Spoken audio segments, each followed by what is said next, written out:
So just one more thing um, I want to show is, remember the blobette?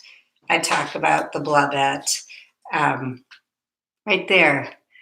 All those colors in my white paint. To me, this is so yummy. Like, I always get students being like, oh my gosh, what do I do with this? I can't use my white anymore. And I'm like, no, this is the best part. This is like dessert. This is when I take my brush, I mix all that stuff together for a really cool, like neutral color, whatever it is. Because I'm not using black, it's not going to get too gray. So I mix it all together, and I'm going to start using this now maybe to clean up some of these edges here around this piece. I